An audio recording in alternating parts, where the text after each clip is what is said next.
आज के जमाने में प्रेम तो सभी करते हैं, मिलते हैं, बिछड़ जाते हैं। आज हम हीर रांझा की प्रेम कहानी सुनाएंगे जो बिछड़ के भी एक दूसरे के पास हैं।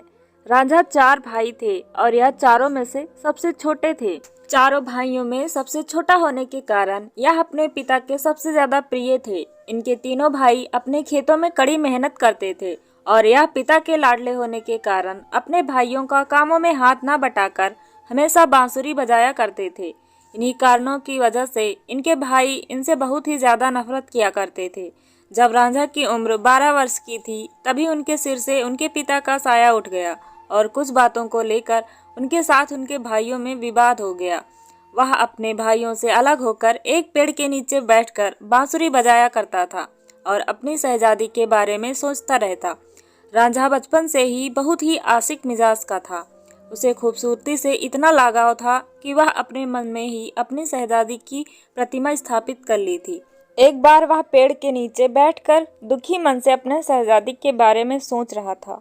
तभी वहां से गुजर रहे एक पीर ने उसे देखा और उसे दुखी देखकर उससे पूछा कि तुम इतने दुखी क्यों हो। तब राजा ने उन्हें स्वरचित प्रेम गीत सुनाया जिसमें उन्होंने अपनी शहजादी का बढ़ा चढ़ाकर वर्णन किया था। यह सुनकर पीर ने उन्हें बताया कि तुम्हारी सपनों की शहजादी केवल हीर नामक एक लड़की ही बनेगी। पीर द्वारा इतना सुनने के बाद रांझा अपने हीर की तलाश में निकल गया। हीर का जन्म पंजाब में हुआ था जो कि आज के समय में पाकिस्तान में था। एक रात रांझा ने मस्जिद के अंदर बिताई। अगली सुबह होते ही वह वहां से अपने सपनों की शहजादी को खोजने के लिए रवाना हो गया। वह चलते चलते एक दूसरे गांव में पहुंच गया जो कि हीर का गांव था। हीर का जन्म सियाल जनजाति के संपन्न जाट परिवार में हुआ था जो जगह उस समय पंजाब में था।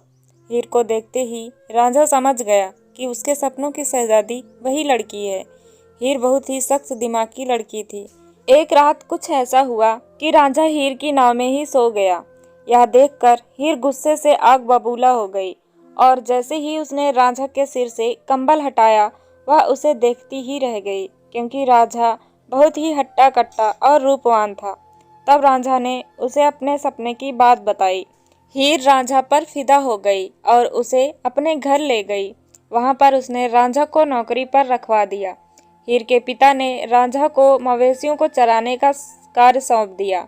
मवेशियों को चराते समय बांसुरी बजाया करता था और इसी बांसुरी की धुन पर हीर मंत्रमुग्ध हो जाती थी और उसका प्यार रांझा के प्रति बढ़ता ही गया।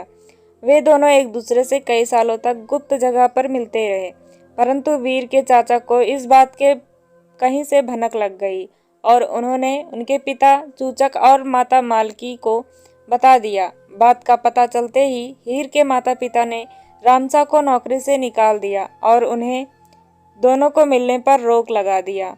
हीर के पिता ने हीर को शारदा खेरा नाम के एक व्यक्ति से शादी करने के लिए बाधित कर दिया। माता पिता और मौलवियों के दबाव में आकर हीर ने उससे निकाह कर लिया। फिर भी हीर का मन रांझा के लिए धड़कता था। शादी का पता चलते ही रांझा बहुत ही दुखी हुआ और उसका दिल टूट गया। वे कुछ ग्रामीण इलाकों में हीर के याद में अकेला इधर उधर भटकता रहता था। एक दिन वह उधर से भटक रहा था तभी उसे एक जोगी गुरु गोरखनाथ मिले। गोरखनाथ जोगी संप्रदाय के कनफटा समुदाय से संबंध रखते थे और वह गोरखनाथ जी के सानिध्य में जोगी बन गया और भगवान का नाम जपता हुआ पूरे पंजाब में भटकता रहता था। वह एक दिन घूमते घूमते हीर के ससुराल में पहुंच गया जहां वह रहती थी। वह हीर के पति सदा शेर के घर पर पहुंच गया और उसका दरवाजा खटखटाया और जोगी की आवाज़ सुनकर वीर बाहर आई और उसे भिक्षा देने लगी।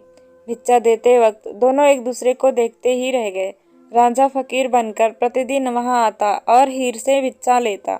वे ऐसा दिन करके एक दूसरे से मिलने लगे थे।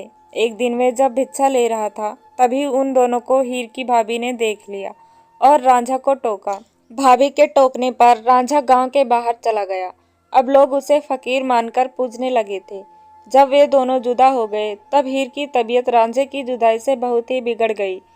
जब सिर का इलाज वैद्य और हकीम द्वारा नहीं हो पाया तब हीर के ससुर ने रांझा, जो कि फकीर बन गया था, से मदद मांगी। तब रांझा हीर के घर जाता है और जैसे ही वह हीर के सिर पर अपना हाथ फिराता है, वैसे ही हीर के तबीयत में कुछ सुधार होने लगता है। जब लोगों को यह पता चला कि फकीर के भेष में रांझा है, तो हीर के परिवार वालों और वहाँ के निवासियों ने उसे पीट पीट कर गांव से बाहर निकाल दिया। उसे चोर समझकर राजा के सिपाहियों ने उसे पकड़कर राज दरबार में पेश किया। तब राजा ने उसकी बेगुनाही की सफाई करने के लिए कहा। तब रांझा ने राजा को अपने प्रेम के बारे में विस्तार पूर्वक से बताया। तब राजा ने रांझा को उसके प्रेम की परीक्षा के लिए उसे हाथ में आग लेने को कहा। अपने प्रेम की परीक्षा के लिए रांझा ने अपने हाथ में आग को ले लिया। तब राजा ने हीर के पिता को यह आदेश दिया कि वह हीर और रांझा का विवाह एक दूसरे से कर दें। राजा के डर से हीर के पिता ने शादी के लिए मंजूरी दे दी। देखते ही देखते उनके विवाह का दिन आ गया। उसी दिन हीर के चाचा कैदों ने हीर के खाने में जहर मिला दिया, जिससे कि वह शादी को रोक सके। इस बात का पता जैसे ही रांझा को चला, वह भागता हुआ वहां पर जब तक आया तब तक वह बहुत देर हो चुकी थी। हीर ने जहर मिला हुआ खाना खा लिया, जिससे उसकी मृत्यु हो गई। तब रांझा को दोबारा हीर की जुदाई सहनी थी। इसके लिए रांझा ने भी जहर मिला हुआ खाना खाकर हीर की जुदाई में अपना प्राण त्याग दिया। वे हीर रांझा मृत्यु के बाद भी एक दूसरे के करीब में ही थे। उन दोनों के शव को उनके पैतृक गांव में ही दफन कर दिया गया। जहां पर भी दफन किए गए थे, वहीं पर उनके प्रेम की निशानी का एक मजार बना हुआ है। वे दोनों भले ही मर गए, परंतु उनका प्रेम आज भी जिंदा है।